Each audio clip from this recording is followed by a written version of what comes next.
wherever you are listening to this, whatever your situation is, I just hope that you are able to find some moments to speak to yourself gently, to use those gentle words, and to encourage yourself just to take another step and another step and another step without getting overwhelmed by the hugeness of what is happening around you. Welcome to The Art of Speaking Up, a podcast that helps professional women access the limitless potential that lies within them. I'm your host, Jessica Guzik, and my mission is to help you find that spark inside you that has the power to transform your career in ways you may not have thought possible. I'm so excited that you're here. And now, on to the show.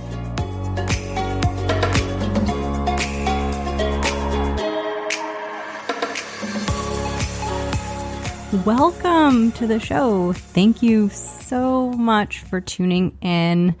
If you've been listening, then you know that the podcast is on break. But I wanted to record this episode because it's been a really tough time.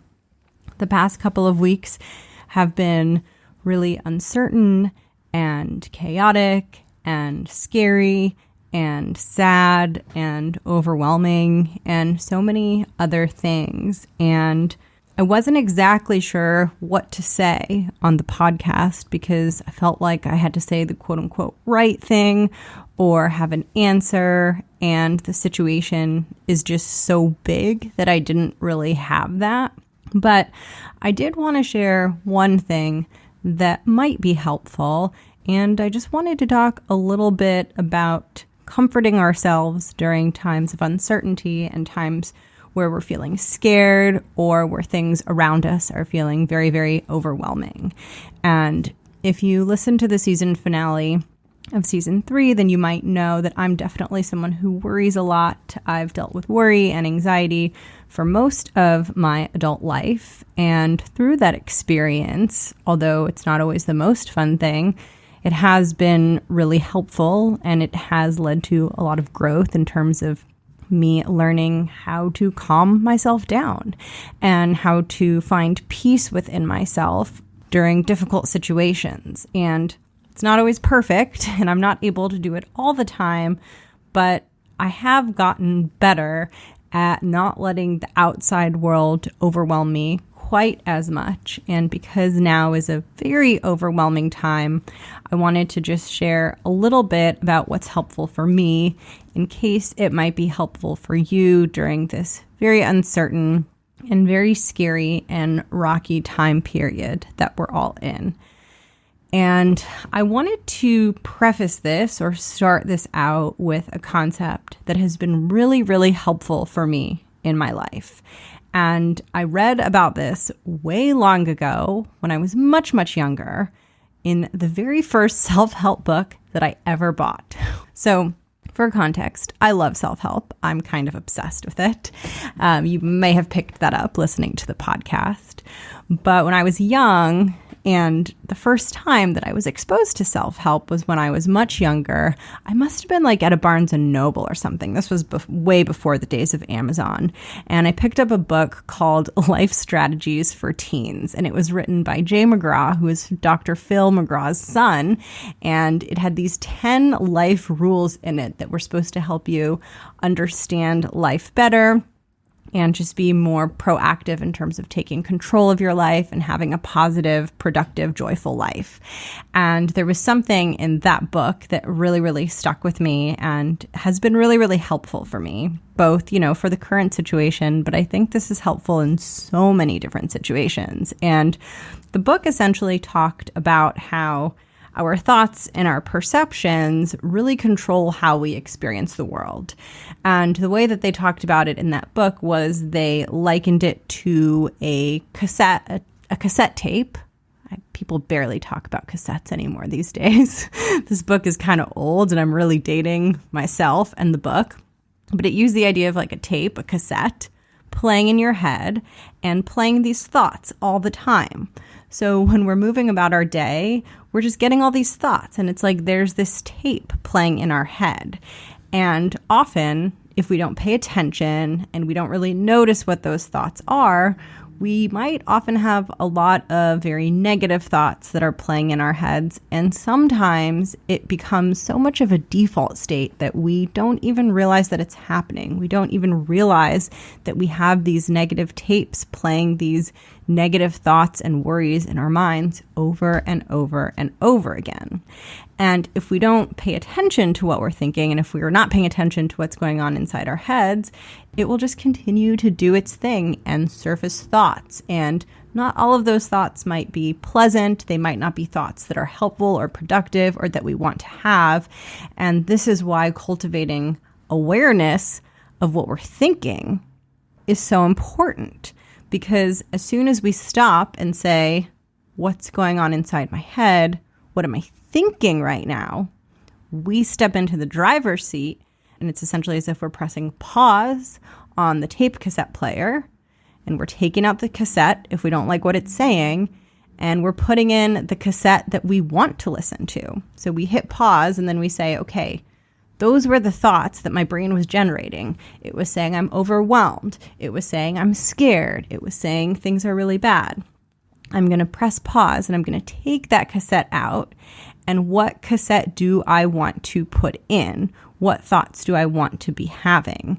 And that doesn't necessarily make the problem go away, right? If there's something really difficult happening on a global scale like there is now, changing the cassette obviously doesn't change the external environment, but it can put us, you, me, everyone in a much better headspace in order to figure out, okay, what does this mean for me?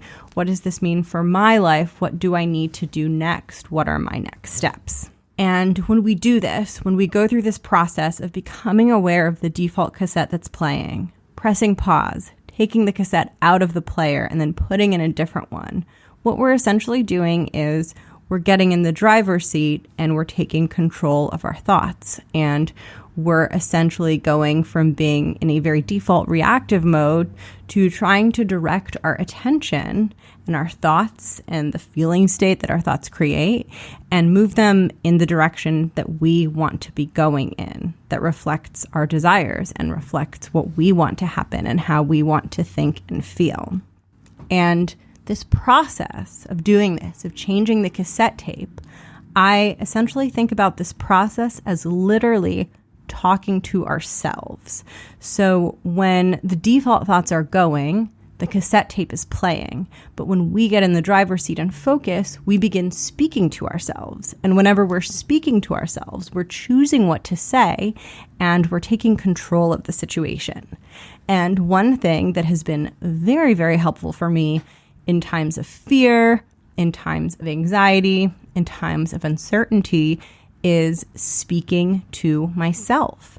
And it sounds silly and it can sound strange a little bit, but the reason it works and the reason that I have found it so helpful is because when I talk to myself, I can't be talking to myself internally and having the negative default worried panic thoughts happening at the same time. I can only have one cassette playing. And so when I talk to myself, it turns off the default negative thoughts. And I am now listening to what I am saying, which is something that I choose. And what I have found and what has worked really, really well for me in terms of getting to a better state and feeling better is talking to myself and talking to myself in a very gentle, calm, compassionate, loving way. So when I'm feeling very afraid or very nervous or very anxious, I will essentially talk to myself inwardly as if I'm just a scared little child. And I would use the same tone and the same words that I would use if there was a little kid and they were scared. And that really helps me remind myself to speak nicely, to speak kindly, to speak softly, because otherwise, unfortunately, my default talking to myself can be very mean and harsh. And so I really have to make a major adjustment to the way that I talk to myself and say, imagine that I'm talking to a little kid. What would I say and how would I sound? And this has been particularly helpful for me in situations where I feel very, very afraid. And I can use this ability to speak to myself, to change the cassette tape and have it be my own voice and be speaking to myself in a way that helps me manage the fear. And I wanted to share a story of how I did this recently in case it helps make this whole idea less abstract and in case it helps it feel more concrete for you and helps you see opportunities to do this in your life. You can do this in any situation where you feel afraid. So the other day, I went out to try to go for a run because, all the gyms are closed. So there's really only one place right now, well, two places right now to exercise: at home where you live or outside. So I went outside. The place where I usually wanted to run was occupied. Some people were playing baseball, so I couldn't really run. There wasn't like a clear path. And so I live kind of in the hills.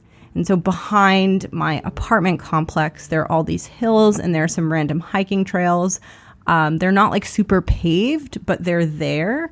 And I decided to go check those out as an alternative to running.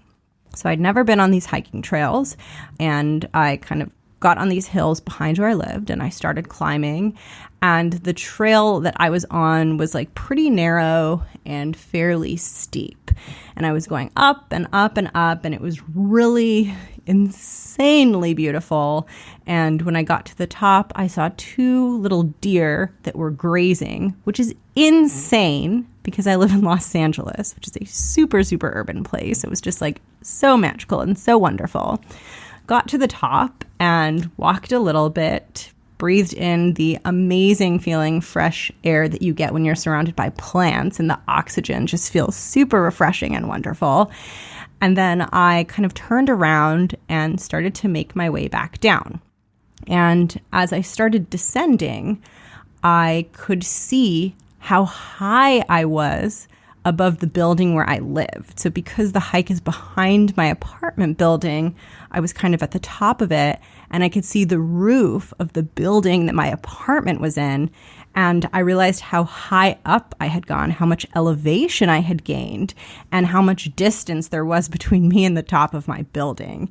And that felt very, very scary. I was really, really high up. And as I looked at the path downward, I realized that climbing down was going to be a lot trickier than climbing up, because when you're climbing up, you often don't need as much balance, but on the way down, it's a lot easier to slip and fall. And the trail itself is very narrow, and there was no protection around it. There were no rails or bars, and so I could clearly see that if I slipped and fell on the way down, I was very high up, and there was nothing really preventing me from falling. And it's actually a pretty unsafe hike. Someone should definitely put a sign there. I don't think I'll be doing it again. It wasn't horribly, terribly terrifying, but I was scared.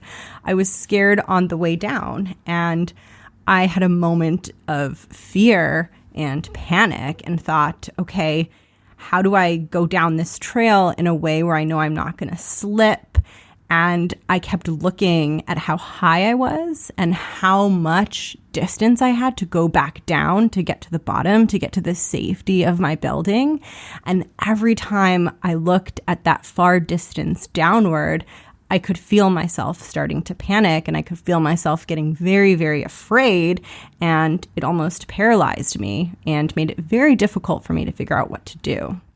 And so as I was on, this mountain, essentially trying to figure out how to get down, I sort of asked myself, okay, what is the best thing I can do right now to ensure I get to the bottom safely? What is my best option? What are the best circumstances that I want to create to ensure that I get from point A, where I am, down to point B, to the safety at the bottom in the safest way possible? And the first thing I thought to myself was, well, if I feel super afraid and terrified and anxious, that's probably not going to be super helpful to me in terms of moving down this path safely. I probably would be better served feeling calm and focused. And I noticed that every time I looked at how much of the path was ahead of me and how high up I was, when I looked at the total amount that I had to go to get to safety, I felt terrified and overwhelmed.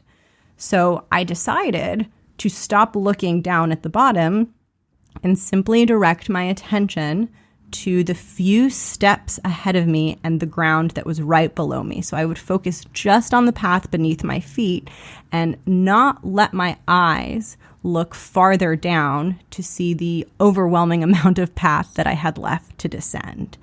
And I immediately noticed that my fear went away. But as soon as that happened, I could still feel my brain saying, oh, well, you can't see how high up you are, but you know there's a long way to go. You know there's a long way to go. And I could feel that fear coming back. And I said, okay, it's time to talk to myself, right? These thoughts are not helpful. They're not helping me focus. They're not helping me get to the bottom of this hike safely. So I need to begin replacing them. And the best way that I know how to do that is to talk to myself. And the best way that I know that I respond to talking to myself when I'm feeling very afraid or worried or anxious is to talk to myself like I'm a little kid. So what I did was, while I kept my gaze on just the few steps in front of me and didn't look at the very long, very high up path ahead, I also began speaking to myself inwardly, and I probably could have done this out loud. It probably would have been equally effective, and saying, one more step. You can do this. Just one more step. Good. One more step. Maybe if you put your hand on that rock, you'll be more stable. Good. One more step. One more step. Maybe if you crouch down and your center of gravity is lower, you'll feel more stable. Good. One more step. One more step. Oh, it's tiring to crouch. That's okay. You can keep going. You can stand up if you need to, and then you can crouch again. One more step. One more step. And as I was doing this, of course, it wasn't necessarily that cohesive, in that as I was talking to myself, I continued to have the fearful thoughts, and every once in a while, I would kind of look over and see how high I was, but I would still come back to this dialogue of one more step, one more step, one more step, and that's what helped me keep going when the alternative was me being paralyzed by how much I had to go and how long the path was and how much was ahead. It was me being paralyzed by the sheer quantity of the task that I had ahead of me and how scary it seemed. And the reason that I wanted to share that is because if you find yourself feeling very overwhelmed, you find yourself feeling very afraid, feeling very uncertain, I just want to remind you that when we allow ourselves to do what I was doing when I was kind of like looking at the full distance that I had and like looking out of the ledge and allowing my brain to imagine the worst possible scenario, we often take the initial fear that we're experiencing and we make it bigger because we focus our attention on the hugeness of the thing that's ahead of us. And in that hugeness, it's almost impossible for us to fathom solutions or to fathom how we might make progress or to fathom that things might turn out okay because we're fixated on the big, scary thing that seems insurmountable. And one way that has been very helpful for me to shift out of that is to turn my gaze literally to the path ahead of me. And that doesn't just have to be the physical path that I was on. This story is a great example because it's such a good metaphor for this. But in your life, whatever's coming up for you, whatever challenge all of these developments are bringing up, what can you do that's the equivalent of, instead of looking at the huge hill that you have to climb down safely, what is the equivalent for you of like looking down at your feet and looking down at the one or two next little steps, not the hundreds of steps that have to happen for things to be okay again, just the next one or two little steps and never looking farther beyond that.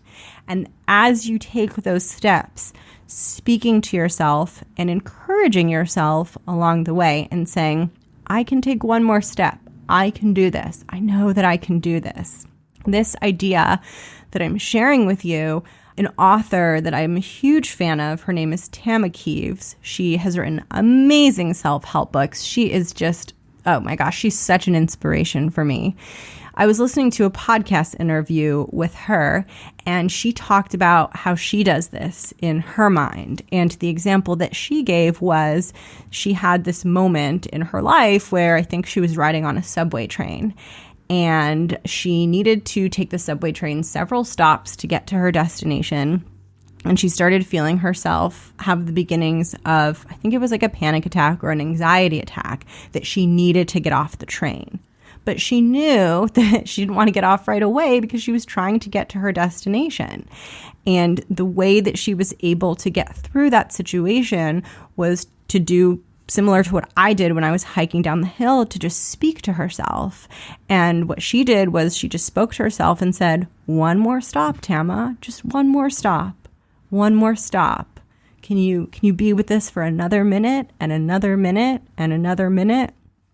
And I think that this is such a powerful way for us to speak with ourselves and engage with ourselves and our inner worlds when we find ourselves experiencing a lot of fear and when the situation that we're in feels very overwhelming. And it doesn't always fix everything, right? In my example, I got to the bottom safely and everything was okay. But unfortunately, the world doesn't always work that way, right? Things don't always turn out safely. But being able to give ourselves the gift of peace in those difficult moments equips us to respond in the best possible way that we are able to as humans, given the circumstances. And I think when things are very difficult, that's one of the best possible states that we can be in, because we can then take care of ourselves, and we can also begin to question how we can take care of others who may be in more difficult situations, who may benefit from our help. And when we're feeling better and calm and centered, we're so much better at not only directing our own lives, but figuring out how we can support others. I know it's been a really strange time, and, wherever you are listening to this, whatever your situation is, I just hope that you are able to find some moments to speak to yourself gently, to use those gentle words, and to encourage yourself just to take another step and another step and another step without getting overwhelmed by the hugeness of what is happening around you. I hope that's helpful. I also just mentioned helping others and, in addition to helping ourselves, figuring out what we can do to make a positive impact. And if you're experiencing the current crisis that's happening right now and wondering how you can help others and you're not sure what to do, I will link in the show notes one of my favorite nonprofit organizations that is based in my city of Los Angeles, which provides food, housing, and employment to the homeless. It is called Food on Foot, and the entire global economy has definitely been affected by the situation. The way that the situation is impacting this organization in particular is that this organization essentially helps transition the homeless population of Los Angeles into housing and employment. And many of the people that they have helped are now losing their employment, and they're at higher risk for becoming homeless again. So they were homeless at one point, they no longer are, and before all of this happened, they had housing and employment, but several of them have actually lost their jobs and they're now at risk of becoming homeless again. And this is an organization that I have supported for quite a while. And whenever I am providing any sort of support, I like to know that my dollar is going as far as it possibly can and that I'm doing everything I can to really get a return on those dollars for the people who they're benefiting. And I deeply respect this organization. So if you are looking for a place to give back, I wanted to share that in the show notes as a resource. And I hope that you're doing okay. I hope that this episode was helpful And I hope that whatever your work situation is, that you're not feeling too stressed out. And if you are, I hope that you can find the self-compassion to speak to yourself kindly and nicely in the midst of this very, very difficult situation. It's so good to kind of just be checking in, even if it is under less than ideal circumstances. It's good to be back. The show, of course, has been on break for a couple of weeks now, and I was initially planning to start up season 4 in April. I may start it a little bit later than I originally planned, so maybe late April, potentially May, but I am working on season 4, just trying to go at an appropriate pace given everything that's happening. I hope you're doing well. Please feel free to send me a note if you would like to say hello. The easiest way is probably via Instagram. My handle is @theartofspeakingup.